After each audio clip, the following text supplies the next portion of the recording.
Continuamos, entonces, tengo mucho gusto de presentarles a Osbeli Méndez Guerrero. Ella es maestra en Ciencias de la Salud, es licenciada en Nutrición y ella tiene una especialidad en epidemiología clínica. Actualmente es coordinadora de proyectos de investigación del Departamento de Gastroenterología del Instituto Nacional de la Nutrición y este año ha formado parte del grupo de Reto 2020 y de la encuesta de hígado graso. Mucho gusto en tenerte, Osbeli. Nos dará el tema de influencia de la dieta en la microbiota y el síndrome intestino irritable. Adelante.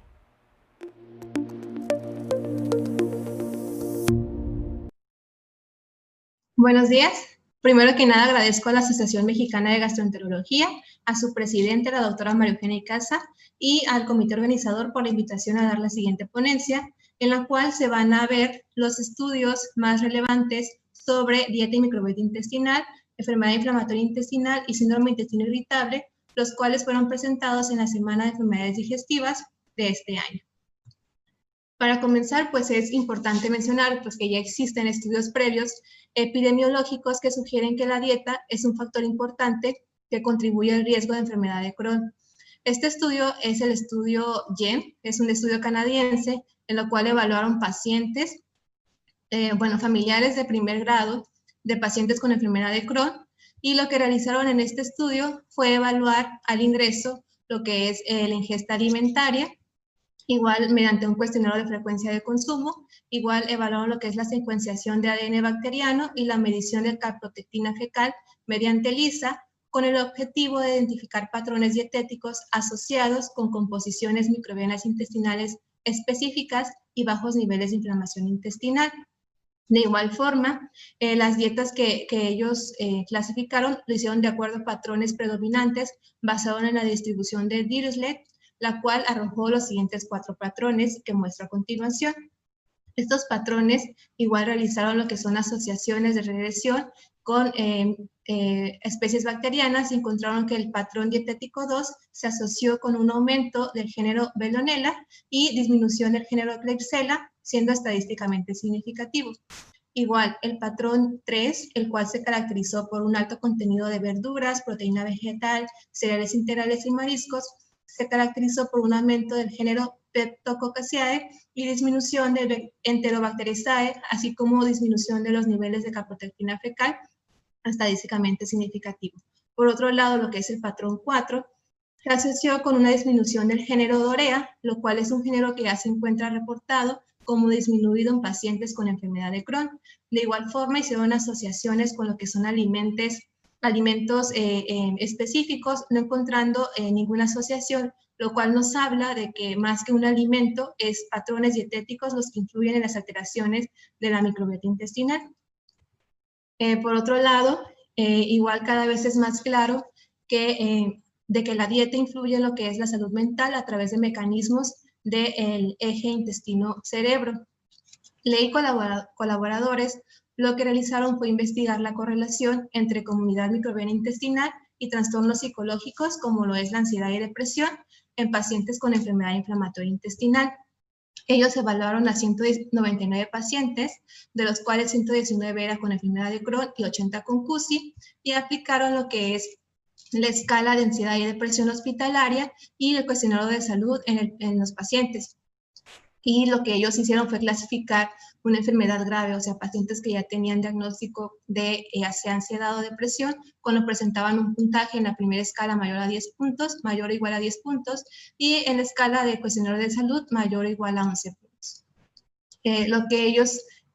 también realizaron lo que es secuenciación de ADN bacteriano, y lo que ellos encontraron fue un aumento significativo en la diversidad beta, de acuerdo a la gravedad de ansiedad, tanto en enfermedad de Crohn y también en CUSI. Por otro lado, además de lo que es microbiota intestinal, también se han evaluado cierto tipo de alimentos específicos que se asocian con alteraciones mentales. De esta forma, aquí evaluaron lo que es el consumo de azúcar en una cohorte de pacientes con enfermedad inflamatoria intestinal, a los cuales siguieron desde 2015 hasta 2017. En ellos se aplicaron lo que son cuestionarios de subconjuntos para evaluar tanto ansiedad y depresión,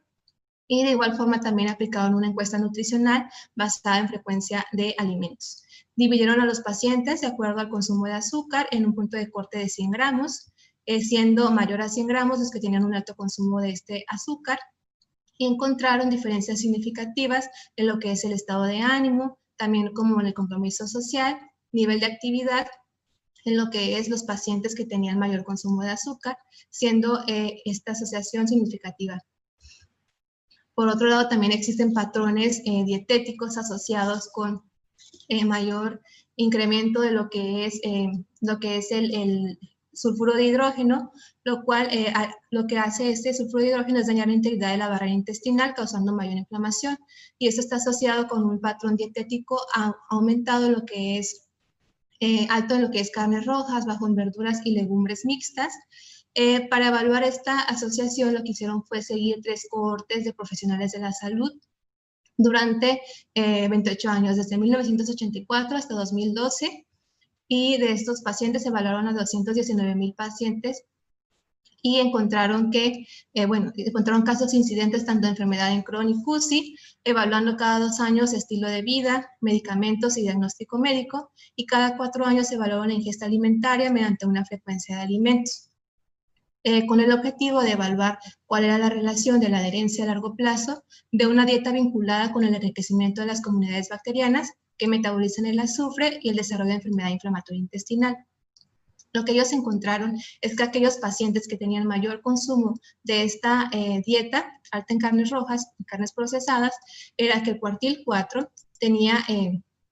presentaban 49 veces más el riesgo de tener lo que es casos incidentes de enfermedad de Crohn y CUSI, siendo estadísticamente significativo. Igual, por otro lado, en las mismas cohortes de pacientes también evaluaron el score EDIP, que es un score que evalúa que son alimentos altos que presentan inflamación, o sea, este EDIP lo han presentado en estudios previos relacionados con mayor niveles de proteína C reactiva y también de lo que es el factor de necrosis tumoral alfa y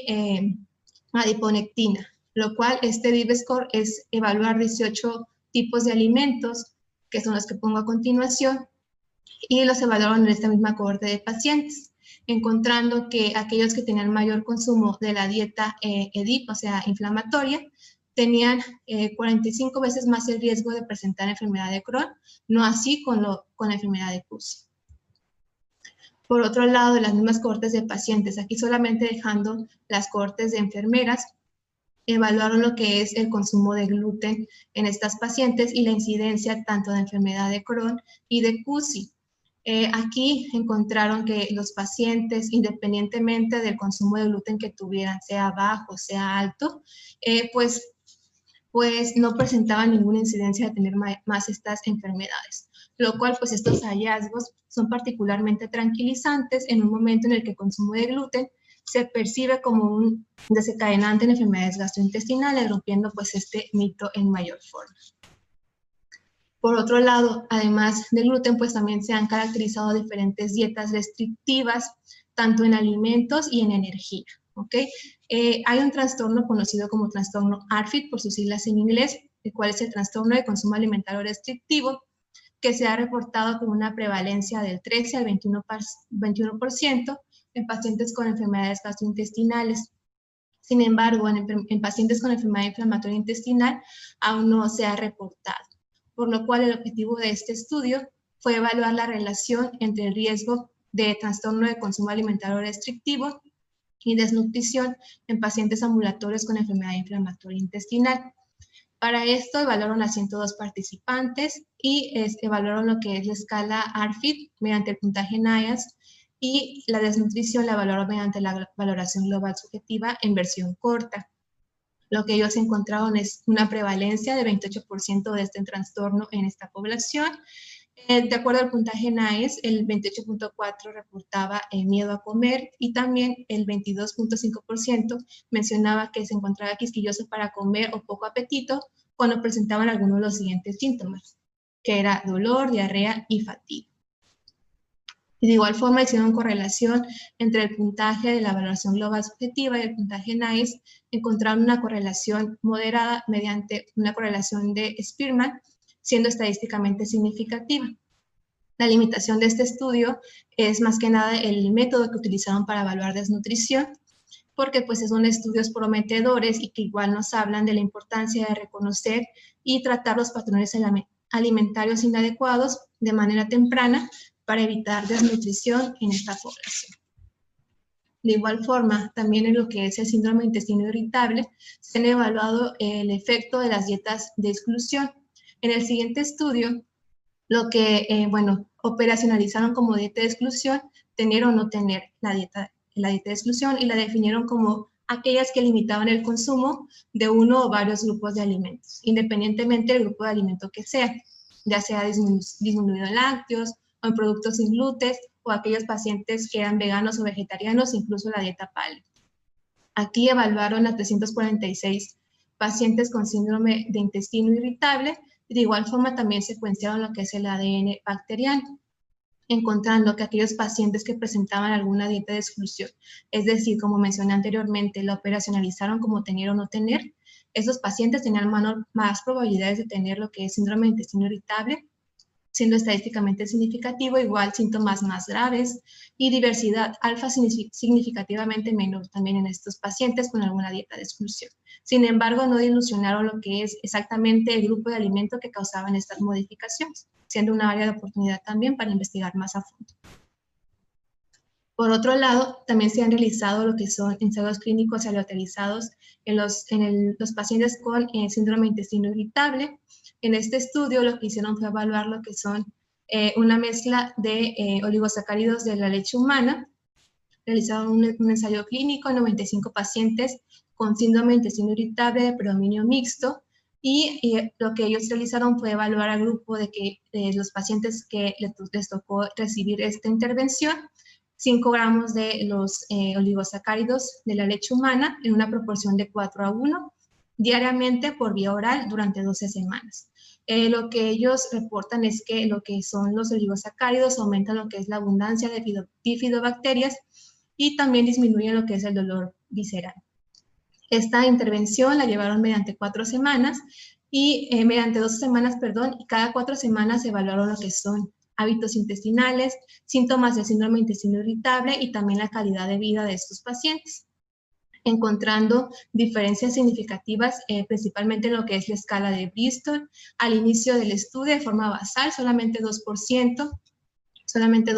de los pacientes se encontraban en una escala de Bristol normal, aumentando, el aumento más significativo fue hacia las 4 semanas, hasta el 30%, o sea, aumentando el 28% más en normalidad de escala de Bristol normal.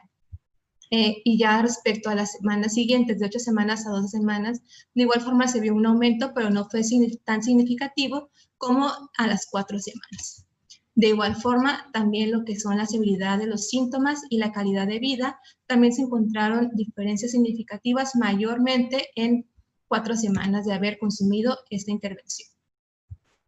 En el mismo estudio, ensayo clínico aleatorizado, también hicieron un análisis por intención a tratar, evaluando lo que era biopsias de colon y también la secuenciación mediante